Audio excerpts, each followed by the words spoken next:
Good afternoon, everyone. I am Alina Lehikoinen from the International Forestry Students Association, and I will be moderating this session for you.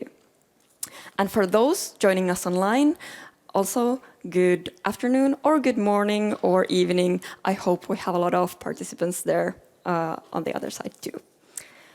As a forestry student myself, I naturally think forests are important. And I think a lot of you are here also today because you have somewhat of a similar opinion. They're important to us now, which is a point that Jyri Katainen, the president of Sitra, brought this morning, but they will also be important to us in the future, in our future and in the future of those who come after us. And I think this is an aspect that we have been thinking a lot about, the future.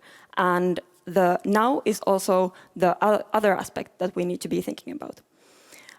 And like was also brought up in the morning, the innovation is now.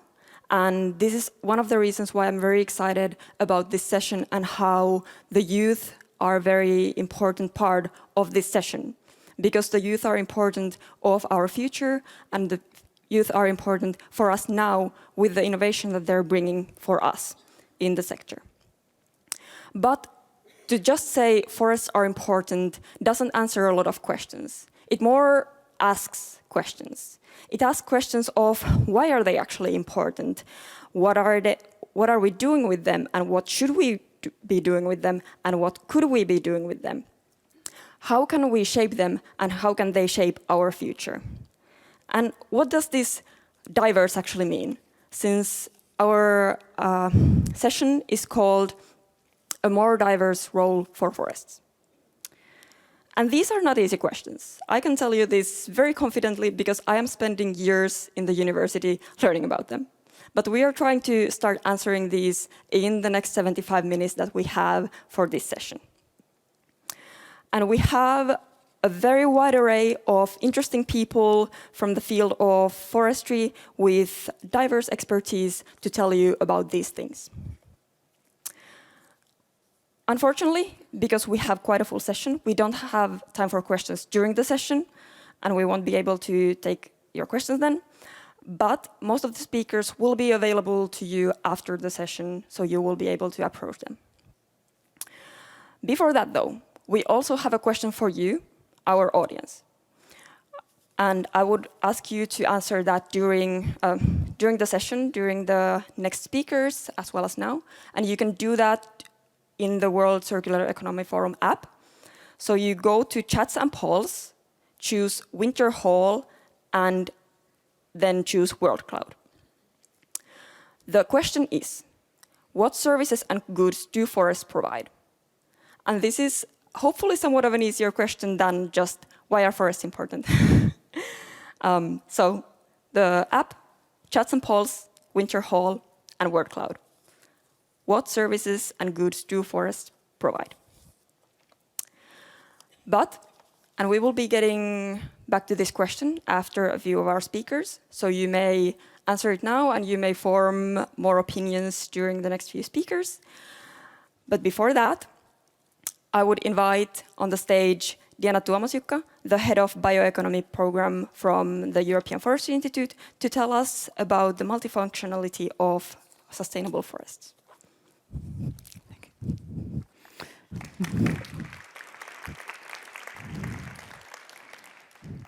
Thank you, Alina, and welcome to this session where we explore new roles for forests and in the consequence, of course, also for forest products. When you think of forests, what does come to your mind? You might think of diversity, multifunctionality, different demands, resilience, threatened. You might think about shared or also by managed. And there are very different ways to describe forests. And with that, we come also at the core. Forests are very diverse. They can be very biodiverse, and sustainability are at their core. Globally, forests are the largest non-food, non-feed biomass, or like a land use mass on terrestrial land, with 31%, and that amounts to about 4 billion hectares. This amount of global forest land is having 80% of the terrestrial biodiversity. So it's like huge hub for biodiversity, for different functions and roles. In Europe, forests cover about 40% of the land, and they provide multiple ecosystem services like clean air, clean water, biodiversity, again, cultural services, and also prevention to erosion, and as a background for many commercial services, which you could also explore a bit further as business models during these few days. The forests are, well, they're more than just the carbon that's stored in the wood. They are also home to many of us, but also many other products that we are using, activities, non-wood forest products like mushrooms and medicine plants. So with that, the diversity of forest uses is immense. But forests are rather diverse, as I said. Each forest and their ecosystem has adapted to optimize the available resources and conditions, and that includes different tree species, management methods, uses, and challenges related to climate change and biodiversity that depend and vary strongly on the different locations. So from rainforests to the tundra, from intensive short-term rotation plantations to urban forests to protected forests. Forests are very diverse, and forest ownership and forest management contribute to this diversity and multifunctionality. The management systems, the owners and the diversity potentials are diverse, and also with that the different requirements and also different type of usages that shape this diversity. Globally, when we look at forest utilization, 3% are intensive managed even aged forest plantations, and those provide about 35% of the global roundwood supply. Then we have 34% of primary forests, those untouched with, you have always humans somewhere, and if it's indigenous uses, but these are the natural, most pristine resources. And then we have 63% of semi-natural forests, which vary quite heavily in intensity and the different functionalities in which they are produced. I want to stress that intensive forest management does not necessarily mean unsustainable by definition. So it depends largely on how the management is done. Efforts to intensify forest management and sustainability must consider ways for different types of forests. And for that, there's different approaches. It might be a separation in time and in function, or it might be an intensification of multiple functions in one forest lot. If I give one example for the separation of function and space, there would be, for example, a strategy that New Zealand is driving, where strict forest use policies have been put into place with a total harvesting ban on natural forest and on indigenous timber, while intensified forest plantations are working for timber production. But half of those plantations are already certified or have intensive measure for biodiversity considerations in place. On the other side, we have multifunctional forests, as can be found very often here also in Europe, where multiple objectives can be achieved with the same forest, but with different zones like water protection or timber protection or recreational access and business. A further example I would like to highlight, and for which we'll also see another presentation later today, is agroforestry. Agroforestry is a combination of forest with agricultural crops or forest and livestock. It's one of the oldest use forms, and they have shaped many cultural landscapes. So if you think of the Portuguese mondados with the cork oaks and the cattle grazing beneath, or here in Finland we have all of Lapland in reindeer grazing area all across the land uses. These old concepts deserve to be further re-investigated in our modern demands, like the growing demand on land uses for food and for feed and material production, and while at the same time trying to avoid the pitfalls of large-scale monocultures. Agroforestry is facing a bit of a renaissance. It is essential to find practical solutions to address the problem of food and feed production in the growing world population without harming the environment. Currently, agriculture is with 90% the main driver for deforestation through cropland expansion and livestock grazing. And thus, the challenge of feeding a growing world needs to go hand in hand with land use management and with forest management. Forest use and forest management, as I said, must always be adapted to the local conditions. And that is a challenge, but also a richness for the bioeconomy, where we can take advantage of. Forest and wood products have a broad scope of flexibility and potential for multifunctionality, not just for the forest sector, but also for agriculture, for recreation, for health, or for urban sector. Today, we will explore what sustainability, circularity, and bio-based solutions in forest management and in the use of wood products already exist and which ones are emerging. So with that, looking back, when we look at industrialization was mainly about simplification. You take, you make, you use, you get rid of it. And this sort of simplification is maybe best portrayed by Charlie Chaplin in modern times when you look at assembly lines. One function that's optimized to the perfectness. You can see it in the city design where you have functions for transport and the living space designed around it. You have dedicated centers for living, for working, for shopping. And this concept of linear one purpose can be found in all of the different life aspects of the linear economy. Now, looking forward, what will be on integration of this new economy is diversification, adaptation, but also multifunctionality. These are already on the rise if we look at society and technology with increasing demands. So you can go from flavors of coffee of any flavor that you might imagine to 3D planting. But then this brings us to the next step, that is individuality and the adaptability, the insight that humans and nature are as interlinked ecosystems and as functioning together as the resources are. So, and resources are finite. So with that, we're looking at circularity and energy efficiency as crucial elements for our new economy, and our actions today are influencing this societal and economic revolution at which we're looking with a circular bioeconomy. Multifunctionality and circularity are also key for forest and wood value chains. And with that, I'm calling for business models and for solutions that respect and include these aspects, that future-proof forests and the forest-based circular bioeconomy and respect forests beyond the wood that they carry.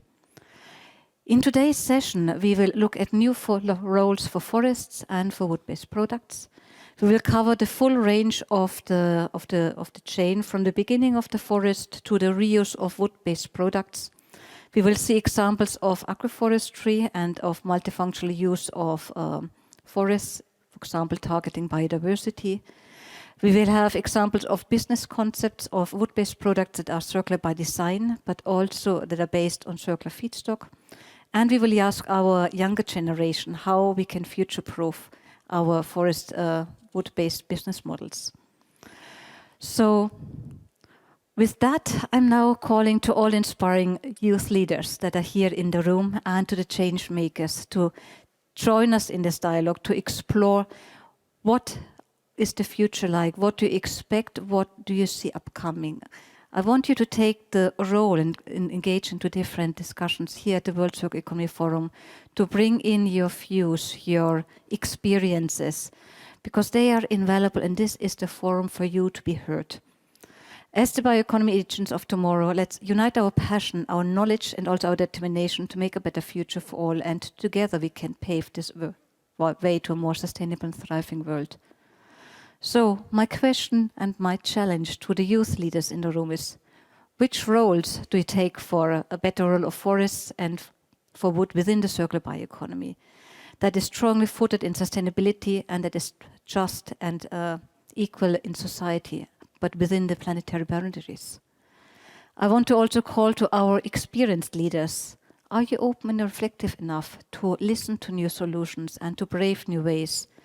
And to all of you, I want to welcome you to this very explorative session on new roles for forests and for wood-based products. Thank you.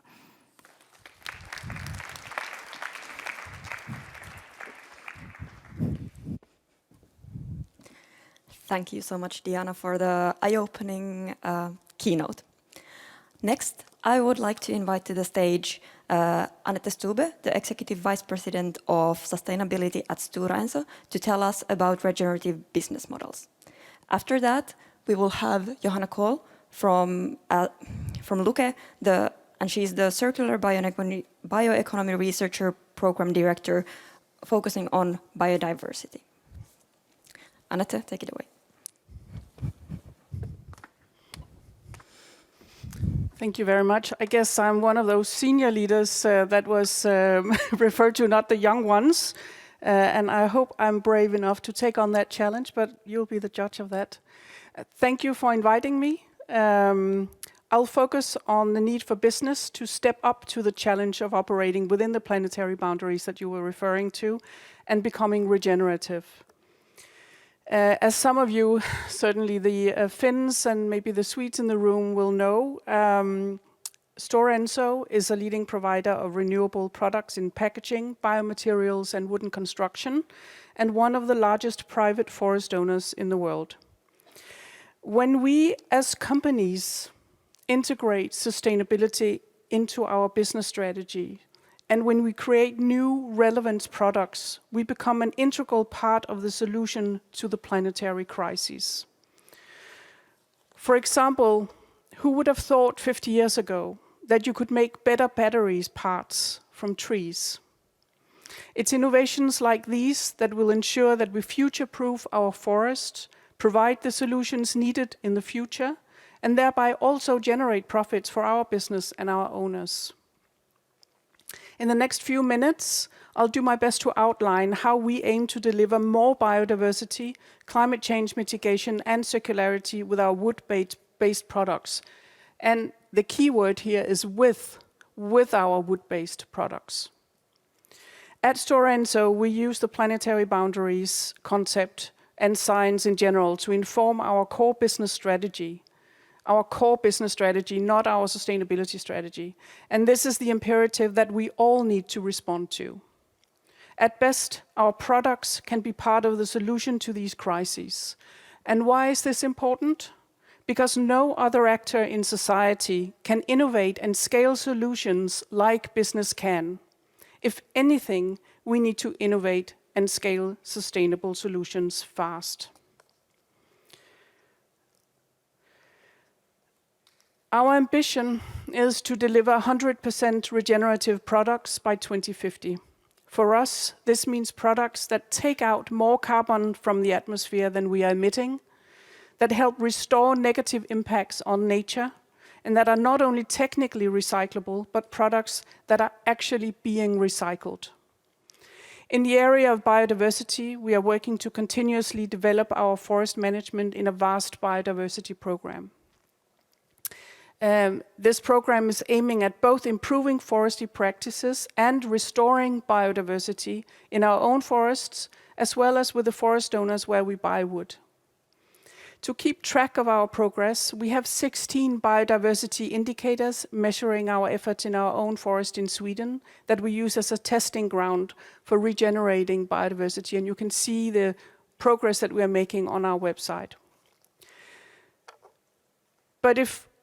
But even if our raw material is renewable, there's not an endless supply.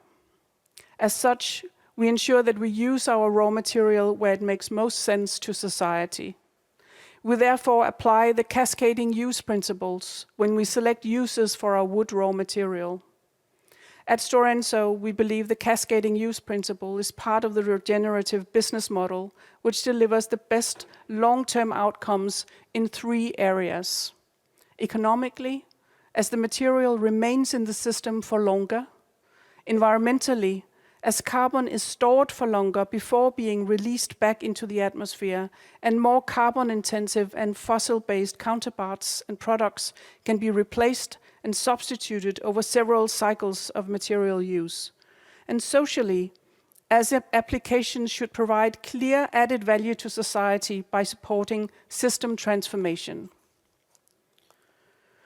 As a society, we need many companies to transform to produce relevant products with a significant impact. Oh, it's not working. Oh, I know. Sorry. This is why we partner to innovate and scale throughout our value chain. This slide illustrates a few of these examples, but I'll just touch upon a couple of them. For example, we focus on wood construction, turning cities into urban carbon storages, together with Lendlease, one of the world's largest real estate and development groups. Everything that is not used for wood construction essentially can be seen as residues. I know this might sound provocative to some. And with these residues, we ensure we create the most efficient use and the best value. For example, renewable packaging is made from wood not suitable for construction. And with this material, we work to ensure the product is kept in the loop as long as possible. In that sense, it's not really a throwaway single-use product. It's a material that can be efficiently recycled, kept in the loop, and recycled again many times. It far outweighs its fossil alternatives and stores carbon throughout its many recycling trips. We therefore work together with our customer, Tetra Pak, to significantly improve recycling of beverage cartons throughout Central and Eastern Europe, scaling up circular packaging. Another area we focus much on in our innovation is lignin. Lignin is the glue in the tree that ensures that the tree remains stiff and it is full of carbon. Today, it's most often separated out of the pulping process and burned as bioenergy. We are therefore looking into how we can use this material in more efficient ways. For example, today, we can replace fossil graphite in anodes in batteries, which is the largest part of the battery, with material from lignin. Just imagine if all relevant pulp and paper mills in Europe were to produce anode material, we would not need to rely on imports from outside the EU, where 98% of graphite comes from today. This is a perfect opportunity to increase resilience in a key industrial value chain with no additional consumption of forest resources. Again, innovation and scale.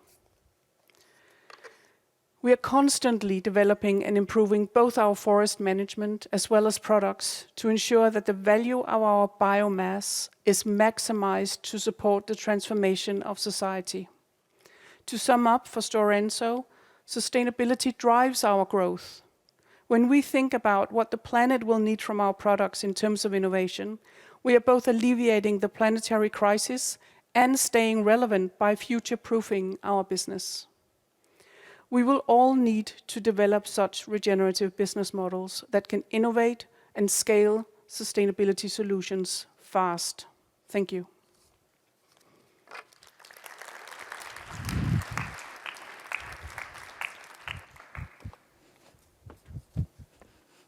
Next, we have Johanna Kohl joining us from online. Good afternoon, everyone, and I'm really sorry for not being able to be there with you due to an accident I had, so I hope you can see and hear me well, and it's a great honor to be with you and share some thoughts from the Natural Resources Institute. I'm there the director of the Circular Bioeconomy Research Program.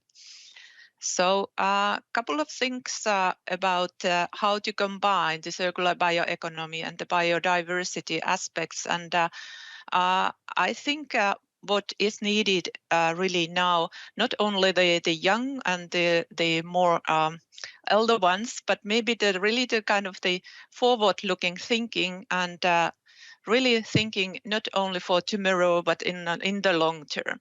So we need common visions. And the second thing, what I think we need is the idea that we need different kind of tools. We need different kind of new settings, measures, mindsets. We need education, of course. And we have published just a couple of papers lately. The one is actually about the cascade vision, how to build adaptive circular bioeconomy utilizing the regional biomasses, seasonal biomasses, get well-being out of there, and then kind of the building the welfare in that area. The second paper we just published is about really to look after different kind of tools. The policymakers have been called today often, and this is actually built for the EU policies. So for example, going beyond the forest sector, how to utilize, for example, the fertilizers in the forests. So going beyond the sectors. So why not utilizing for organic fertilizers in the forests? There are often some hindrances that are in policies. So I think that not only looking further, but only looking beyond the sectors, that's really essential. Now we are still in the sectoral-based world, not only in the linear economy, but in the sectoral economy too much. Circular is something that we have to go beyond when we want to make a change. And that is that I think also that the biodiversity is actually something which is really embedded in different policies, as the circular economy is as well. So looking for different kind of tools to enable the green transition, to secure this security of supply, get added value out of the forests, but at the same time thinking about the biodiversity climate aspects. And the third one, what was just published about the R strategies. I don't know if you all know what are those Rs, but there are, for example, the refuse, retail, repair, and such. And I think that the most important R is when we consider the future circular bioeconomy, whether it's textiles or batteries or agri-food sector or others, is the rethink. So I really do think that we are not yet there, or maybe rethink and then act, as was also mentioned today often, that we are still talking but not acting enough. So maybe that's also one thing.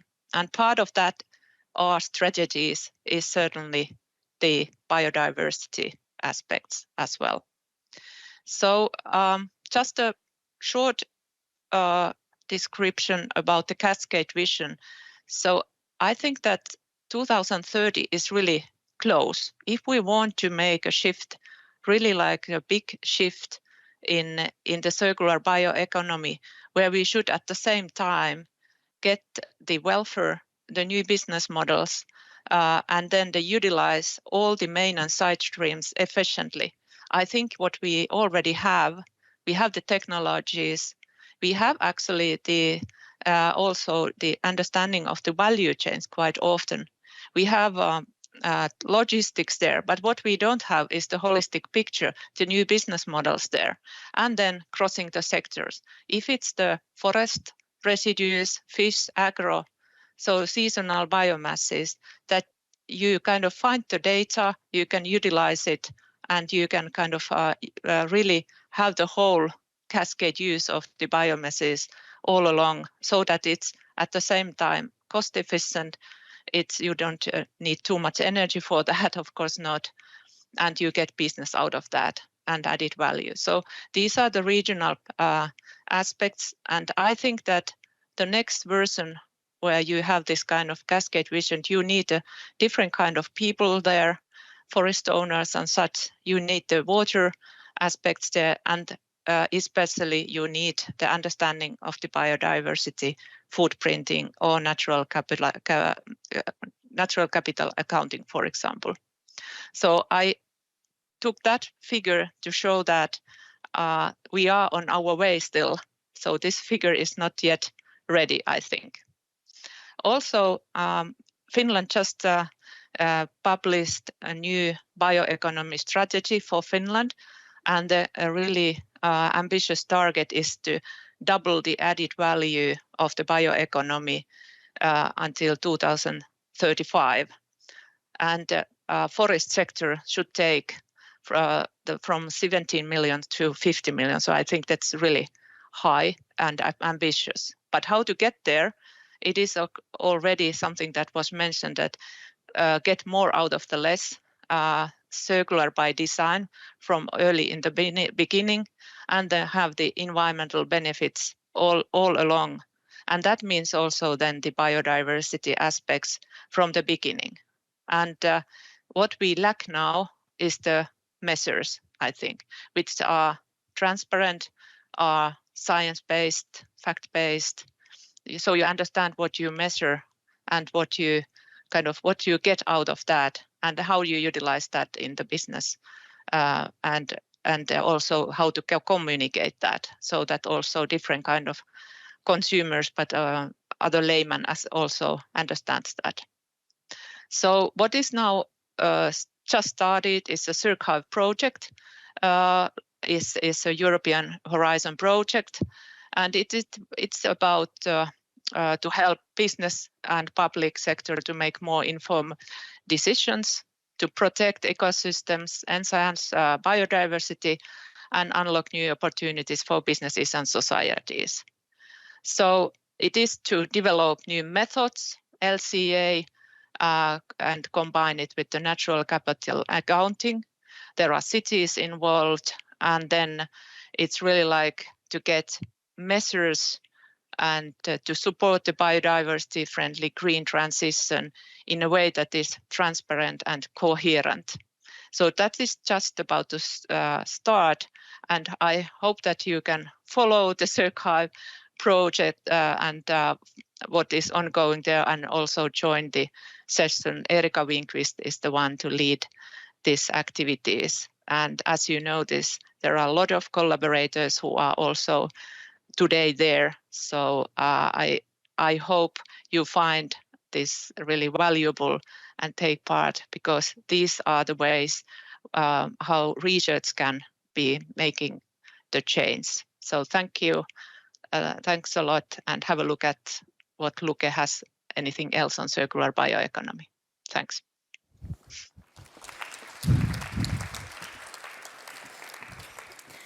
Thank you both, Anette and Johanna, on bringing us these views of biodiversity, sustainability, and circularity in wood products. Next, we're going into two different case studies. We will have Paula Costa and Walter Ciantoni from Pretaterra telling us about regenerative agroforestry, after which we have a case study on the reuse of wood from Miika Kotilainen from Hiil. First, Paula and Walter, go ahead. Hello, everyone. Good morning. We are based in Brazil, so it's a pleasure to be here with you all. Yeah, hello, I'm Walter. I will start the presentation for you for the next minutes on regenerative agriculture. I'm going to share the screen now. So please just let me know if you guys can see it. No. So good afternoon, everybody. We will introduce agroforestry, the way we see the agroforestry being the biggest innovation and the way to get towards a new way of farming and doing agriculture in the world. What we do, introducing Pretaterra, we are now the largest agroforestry intelligence hub in the world. And everything we do, everything we design is replicable and elastic, in the sense that it can be applied for any kind of farmer or any kind of environment in the world. And we will present a case later on. Please. So what is agroforestry? I know it's basic to be talking to you that are well introduced in regenerative agriculture by now, but we prefer to have a very small introduction, being very concise. Agroforestry is basically bringing the whole complexity of the forest to have more resilience, more productivity, and more income in different terms in agriculture. So meaning basically having biodiversity in order to have more ecosystem services. So if you're talking about agroforestry for regeneration or for regenerative agriculture, we use some of the features that replicates and hack the logics of the forest, being like dense mulching, having biomass covering the soil. It's either for tropical forestry or tropical agroforestry or temperate agroforestry. No tillage, not moving the soil as much as we do in monocrop in normal agriculture, using perennial species instead of annual species, meaning having more trees and non-timber forestry products in the system, and soil life enhancement. So we can enhance biodiversity in the soil, enhancing carbon fixation in the soil, and all the environmental services that are provided by the agroforestry if you use these very simple features. So, and everything is based on ancestral knowledge. So there is no novel, no new technology here. Instead of understand what the local stakeholders and the ancestral people used to do beforehand in the past, and translating that for a more technical way of doing agroforestry and regenerative agriculture for our challenges today. And so that you guys can really understand how it translates to the field today, we understand the logics and the practices and the knowledge of agroforestry, and we translate it into a design that is systematized and planned so that we can replicate it in the field. So we apply these three principles that we call modularity, replicability, and elasticity in a way that the agroforestry design can be applied in a systematic way, and more farmers can apply it in different contexts with different crops. So I would like to present you a case in a very short presentation, just for you guys to understand. It's in the Amazon, so it's a very different context. So I don't know if you guys know what this means. This is slash and burn. So most of the farmers practice slash and burn, which is a traditional agricultural method. However, today they do slash and burn only to plant cassava. So they do slash and burn to plant a monocropping, different from what they used to do, that they allowed the forest to regrow and planted biodiverse trees and crops and fruit trees in the same area as well.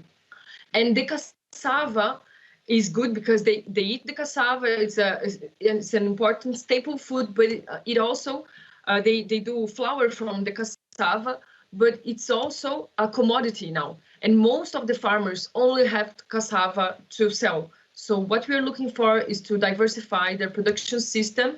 So starting from their business as usual system from cassava 1 by 1 meters, we diversify with timber trees, with large cycle trees every 10 meters, with fruit trees between the cassava lines, with service line, what we call service lines, which is a biodiverse line with banana plants and planted with a seed mix that is supposed to produce biomass for fertilizing the system.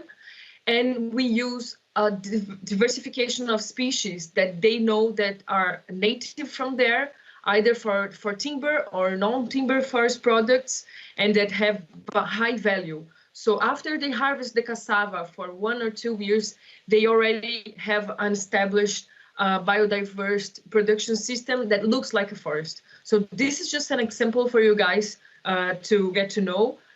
We welcome you guys to visit our website to get to know more about our work and more about regenerative agroforestry and other projects that we have worldwide. So thank you for listening to us, and we are open to questions or anything. Thank you, Itos. Thank you, Paula and Walter. And before I invite our next speaker, I will have a small reminder of the poll, because during the next speaker is your last chance to answer the poll that you find in the WCEF app. But now, Mika, go ahead.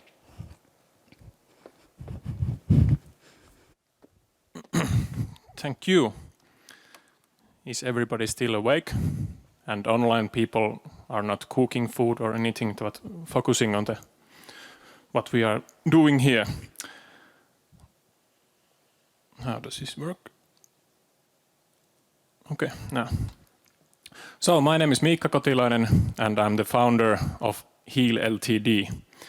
And I have a background of woodworking for 10 years already with another company, and we have been utilizing different kind of waste wood materials there, for instance of sauna interiors and table projects that we use some reclaimed wood materials. And I had a question 1.5 years ago that what could be done with the wood utilized in bridge construction sites. And well, the amount is huge, that how much the material there is wasted. And I actually found out that there is 1.5 million cubic meters of this material per year annually, only in Finland, and we are a small country. So most of the material get burned as energy, and the carbon gets released back to the air. So we started looking at what could be done, what is the problem with the materials, and we found out that there is that sawmill and planing industry, there is 1 million cubic meters of materials, and there is blue stain, poor strength, or branch quality is wrong for the product. And maybe the harder stuff to do something is the construction industry, because there can be dirt, there is nails, there can be concrete and holes and bruises and stuff like that.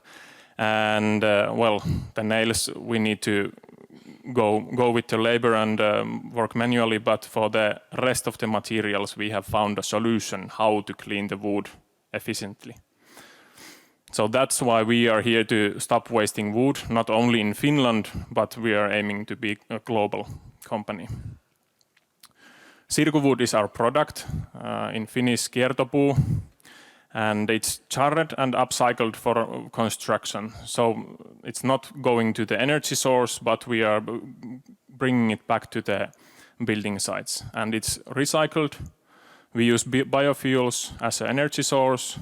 We get reduction to CO2 footprint compared to the other wood products. And also we have found a model to take an industrial scale manufacturing, and we are the first one on the market. The process is really old. It's Japanese method, yakisugi or shousuki-ban. And well, we clean the wood material we are using, but in advance there comes the natural surface treatment, better fire resistance, better protection from molds and insects, and also better water resistance for the material also. You can use the wood material just like typical wood, so there is nothing new to learn for the builders who are building the houses or doing the projects, and you can use it in facades, interiors, public infrastructure, and structure in the nature. So it's a natural way to make the product better. So we have started in a couple months now, and we have €500,000 funding now on our product process, and we have production line test going on, and we have a cooperation with 10 different sawmills and construction companies already. And actually in 1 month we got inquiries of €500,000 for this product. So, well, there is a demand, but nobody is doing the thing. And also we have found a patent pending for the process that we are using to char the wood products. And it's more energy efficient than the process they have been using for charring the wood earlier. And our goals are the demo facility this year, and 25 we are aiming to recycle 1% of the material that gets wasted now in Finland only. So there is a huge potential for this kind of thing, because we can bring it to the other countries, and actually we are already talking about a second factory in Sweden. So this is our case, and thank you for listening.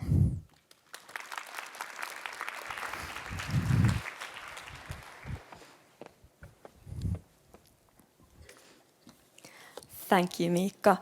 And I think these were, again, it's great to get this view into what is happening in the forestry sector with these case studies, with this innovation. And next, I would take a look at the word cloud that we may have created during the first speakers to get more into what you think about forests, what kind of services and goods they're providing. And we can see in the very center recreation, which is, I think, something that a lot of people are very familiar to. Whether you live in the city, you have some kind of urban forest, or you take the time on your holiday to go out there. And it is really it is providing mental health services to people. So it's very important. Well, we're in Finland, and it was again talked about in these earlier sessions about how Finland is a very foresty country, and this is a lifeline for people. Also, already mentioned health, or I mentioned it just now with the mental health, but this is also, it goes to mental as well as physical health. This is where people go to do their sports, and this is important that wise. There is fresh air, so it's good for your body, for your lungs. And I think air is even also mentioned there as a separate thing too, at least twice. There is clean air and there is air. And mental well-being, yeah, these are all things coming together. They are interlinked, linked by the forests themselves. But also biodiversity itself as a service is very interesting to me, that this is, you can see that it is like really coming more into people's realities. It is affecting their jobs. It is something they're hearing more about in the news. So it is like you can see that this crisis is something that is coming more into people's understanding. And this is one of the most important services that you have then also mentioned forests providing, which is, I think, very interesting and something that you can really take away. Like if you think about it, it's something very concrete, something that has been mentioned so many times today, and something that you're also now mentioning. In addition to that, there are so many other things that I'm happy to see. There's happiness, experiences, tourism, fun, berries, future, fruits, carbon sequestration, mushrooms, so all kinds of, there are products you can get out of it that you can go there yourselves to pick, which also, well, these are something that also bring joy to us, as well as something that is actually can be important for organizations as well. Like berries are something that are also going to be sold in the stores. Altogether, I'm very happy with what I can see here, that people have these very diverse views of the forest. You have ideas that forests are not just one thing, but they are many things. They are all of these things that they provide to us. And I think this is a very good thing, that we view them very complexly and don't simplify them unnecessarily. And with that, I am going to let the moderator of the next panel, so we have a 20-minute panel following, and for that I am inviting my colleague from IFSA, Paulina.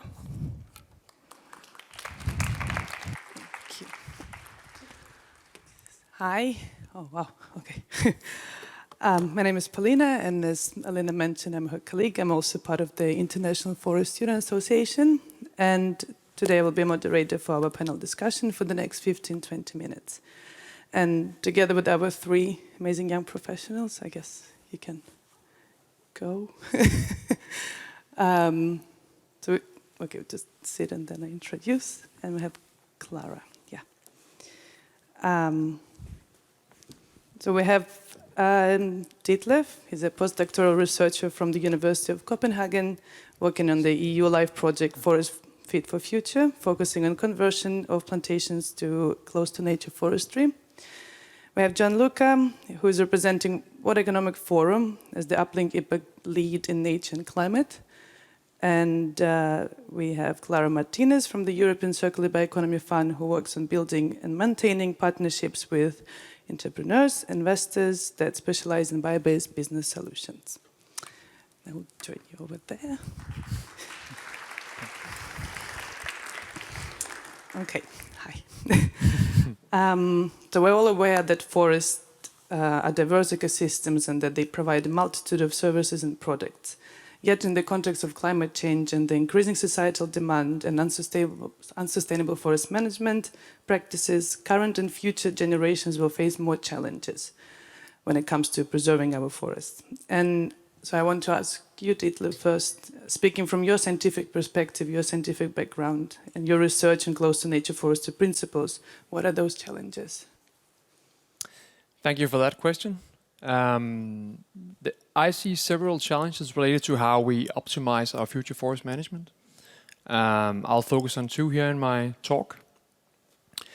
The first aspect I focus on is that it's not like we in the forest science community have a perfect knowledge about this area. It's not the same as saying that we don't know a lot of things. We do know that the strict protection set-aside forests that we have is very important to keep. It takes a long time to recreate again once lost. At the other side of the, you could say, biodiversity gradient, we have, for example, monocultural plantations that we also know have generally lower biodiversity.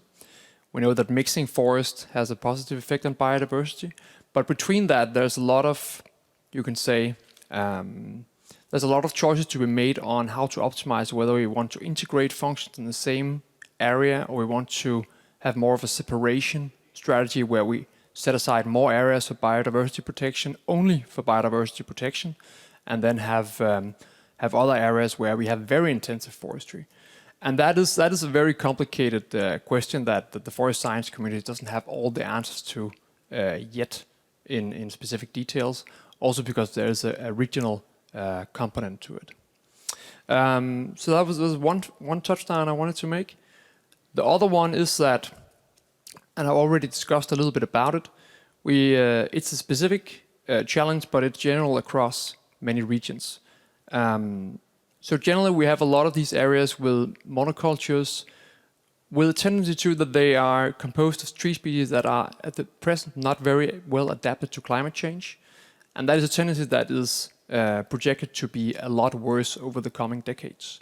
So it's really important that we solve this problem, because not only because they are monocultures, so they're generally low on biodiversity, but there's also the climate suitability problem. And I think there are options and challenges for how to convert these forests into better alternatives. And I think it's important to be aware of a lot of options for how to do that.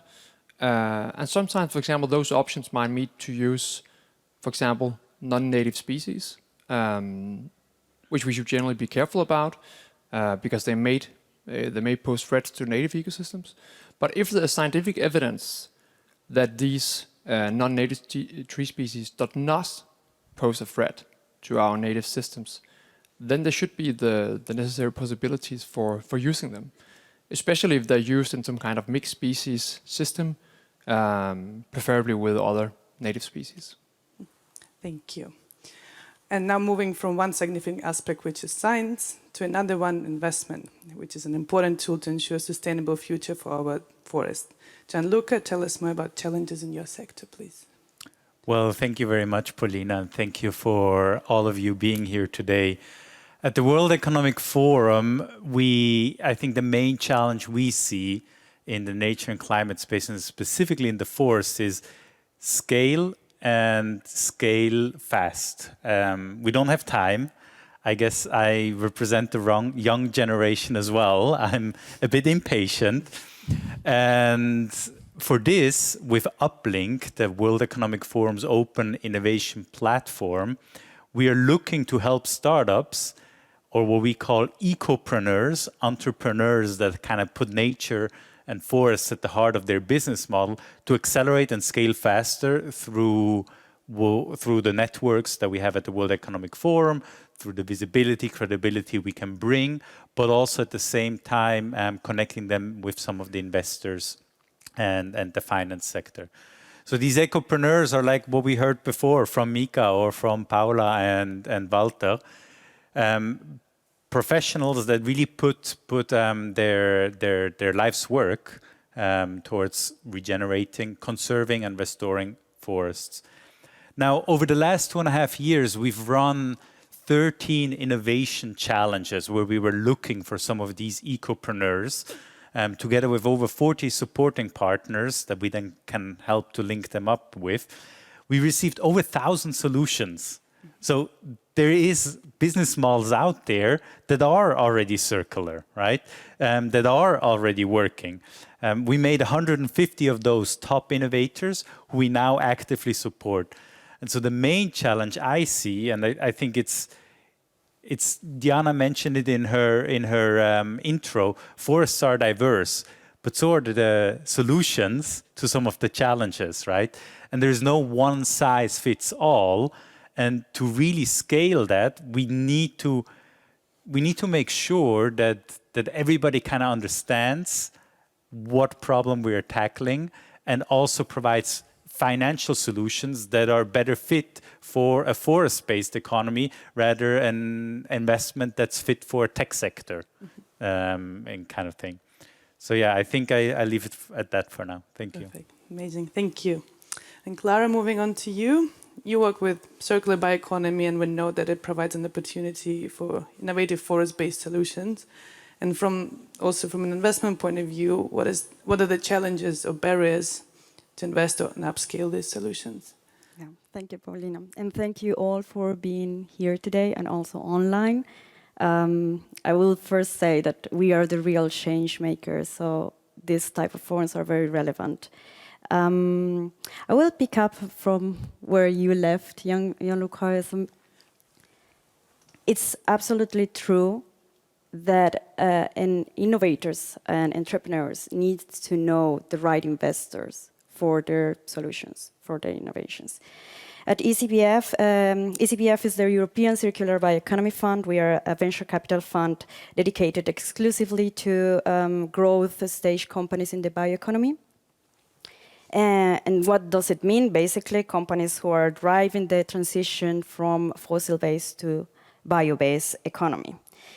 And the growth stage investors differs from other type of investors like institutional investors, home office, high net worth individuals, commercial banks, and development banks. And this differentiation is important to address this first challenge that I will mention is you need to know which investor. You need to know the type of investors in order to know what kind of solutions they are willing to support. And there is a different tolerance for risk in the different solutions, especially in the nature-based solutions. And the second reason is because I will address a particular challenge that is from the growth stage venture capitals like us, like ECBF, and it is regarding the maturity of the carbon credit markets. So besides some of the examples that we have seen today, there are many innovations in the timber/wood industry. There are innovations to add value to the forestry products or forestry-based materials or feedstock. But I think an opportunity is open in terms of these carbon markets, carbon credit markets. But for investors like venture capital funds like us, there are three challenges there. Is the maturity of the carbon markets. So it's very immature at this moment, meaning it's very risky. So the business models that are relying only on credit carbon selling, then it's difficult for venture capital to invest there. Of course, this could be part of the a selling point or part of the business model, but it should be, we need to see other revenue streams, let's say. The second challenge is the VC compatibility of this type of solutions, because we do have to understand, and that is why I made this long introduction about the type of investors, is venture capital funds last 10 years, like 5 years of investment, 5 years of the investment. And it is not very comfortable with the new startups that are dealing with, or their aim to sell carbon credits, because the development of a forest is like 40 years. So you will get this return, or you will get this profitability, this income, this service after 40 years. And this timeline differs.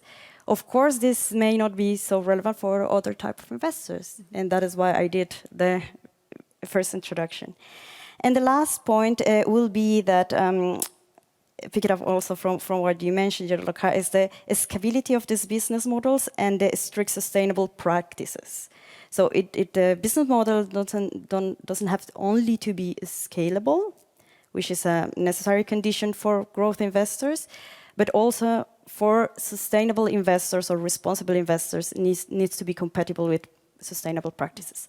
I will stop there because I think we are very knowledgeable about the fact that it's a bio-base, it doesn't mean that it's sustainable. So all these practices needs to be incorporated in order to pass the due diligence of the venture capital funds. Wow. Thank you so much. Thank you. Okay, and then as the young generation, what actions can we take? I mean, us young generation, I hope a lot of online as well in here. So what actions can we take to address those challenges and ensure the circularity of the forest, whether we're talking about the forest per se or forest-based services, wood-based products? And perhaps you can provide some real examples, maybe something you've done yourself, or yes, let's start with you. I think it's important that we get more knowledge on how we optimize the trade-off between whether we choose to integrate or whether we choose to separate functions, because it's still not an area where we have perfect knowledge, and also something that depends upon which organism we are looking at, etc., etc. It's highly complex.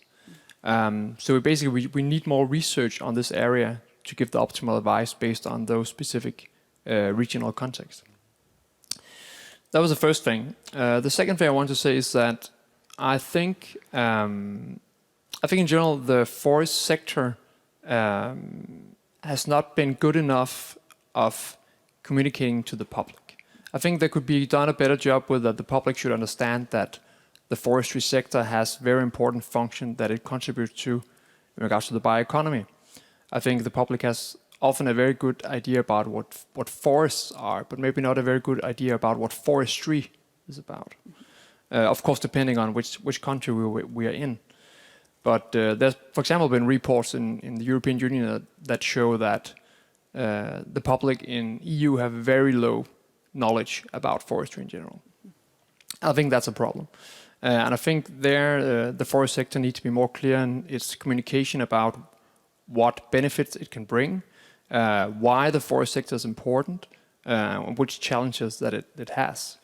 I think maybe one of the reasons why the public is it doesn't always show a large interest in forestry matters is I believe, to a large degree due to a lack of exposure. I find that actually the public often thinks that forestry problems are really interesting, in my experience at least, but they're not really exposed to it often.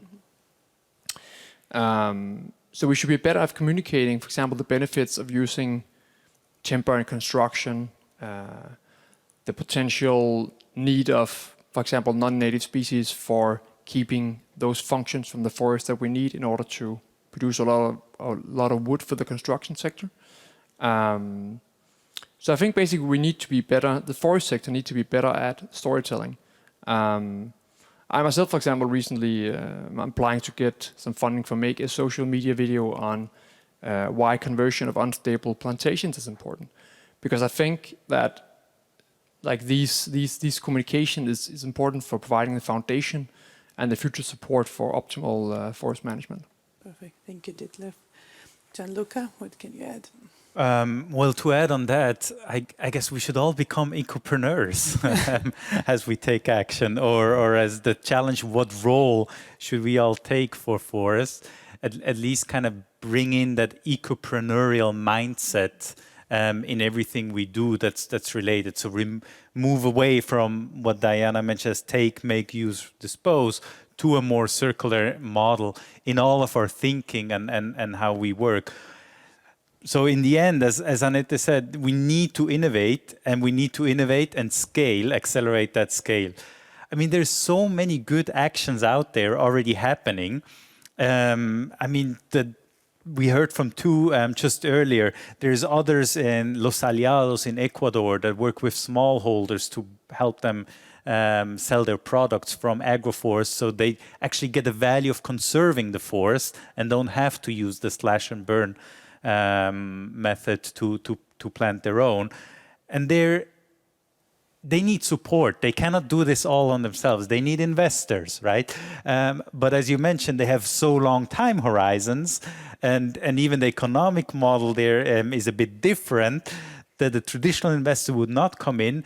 And if we would all have a little bit more that ecopreneurial mindset of saying, yes, but there has to be a way, we can do it. Let's try to innovate, not just in terms of the actual solution that helps the forest, but the solutions that help to enable that solution to succeed, be it from logistics, be it from different finance mechanisms.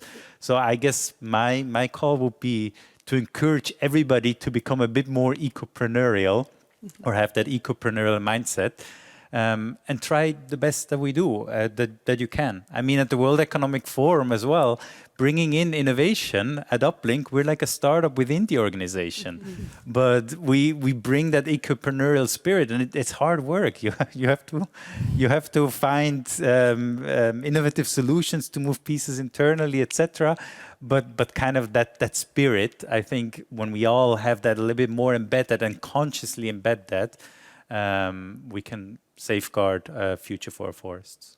Thank you. Sounds like a lot of work to do, but I think we can do that. In the same line of Gianluca, we need entrepreneurs and we need investors. So I also think that my invitation for the young generation is to don't be afraid of working in the financial sector.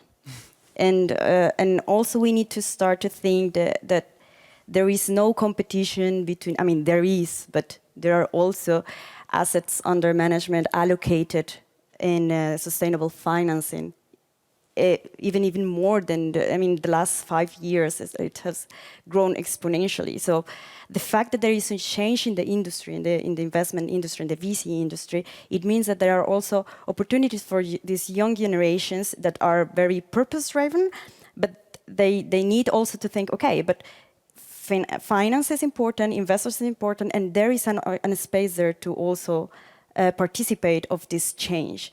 So yeah, it's an invitation to become an investor or to join the venture capital funds, or to at least to get the experience of working for responsible investors. It's challenging because returns is always, and it will be the driver of an investment. And I could ask everyone in the room, if I ask you, let's put 10,000 or 1 million or 100K on my fund. Would you do it just because of a meaningful purpose, or you would like to have at least your money back? So this is important, but responsible investors exist. And we at ECBF have concrete actions, just to link it to your question, is we have a clear, in our due diligence, the ESG due diligence is a very important aspect of the process. So you have the financial due diligence, legal due diligence, technological due diligence, but ESG consume a lot of our time and resources to really assess these companies from this ESG perspective, this sustainability perspective. We also engage with different initiatives. One of them is like the Circular Bioeconomy Alliance, and that is created by the King Charles III and and it was led by EFI. We also engage with initiatives like the bioregions strategies of EFI. We also work with Circ Hive, which is an European project led by Luke. So this is the way how, beside scouting and analyzing projects or startups, we also engage with different stakeholders to exchange knowledge, to bring the investor perspective, because we have a lot of market technological push, we have a lot of innovation, but then the investors need to de-risk their investment, and they need to assure that there is a commercial viability of these solutions. So bringing this perspective to these forums, to the discussions, to the academic discussion, to the science-based discussion with the investors' perspective is also relevant, and that is why these are some of the actions that we are taking. And finally, for my last 20 seconds, 10 seconds, we will announce an investment maybe in the next couple of weeks, precisely in a company who is developing plastic-free packaging, bio-based, biodegradable, and is based on wood fibers. So this is the way how these concrete actions have been taken by ECBF. Perfect. Thank you. I think we all learned a lot today. Science is important, communication to the public. We all have to become entrepreneurs, at least have this mindset and always consider it when you, when you become a startup. And yeah, convince investors to invest. Okay, thank you so much. Thank you. Thank you. Here we go.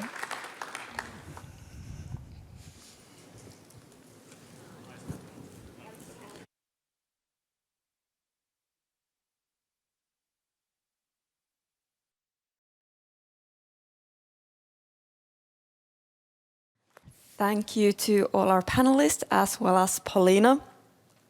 We're coming to the end of the session, and I would like to thank all of you for being here, but I would also like to remind you of a few things that you can maybe take home and think about when you go to sleep. So, as we heard like in the very beginning, intensive does not mean sustainable, but also bio-based does not mean sustainable. So there is this whole field of bioeconomy that we have to create to make it sustainable, but we can create it and we can go in there in many ways. We have heard about these different innovations that are creating not only some of the intensity, but also different kind of solutions. And I think it was also very interesting how both of the case studies that we had, these are innovation, but these are also solutions that are coming from history. Like it was, Predatera said that it was no new technology, all was ancestral knowledge, as well as Heel is using an old Japanese method. And these are still solutions that we are creating as new thing. But these are things that we can think about, that youth are also bringing, that we are looking at the same thing, the same field with new eyes. And as also Anette said from Stora Enso, companies are impacting the sustainability crisis, and the sustainability crisis are impacting companies. So they are also part of this, and they are part of the solutions. They have the chance to upscale. And I think we had also good views from the youth panel saying about like, yeah, we need to work there. We have things to do there. And with that, we can create something better out of this. And with that, I would like to close this session and thank you all for participating. And I hope you learned something new today.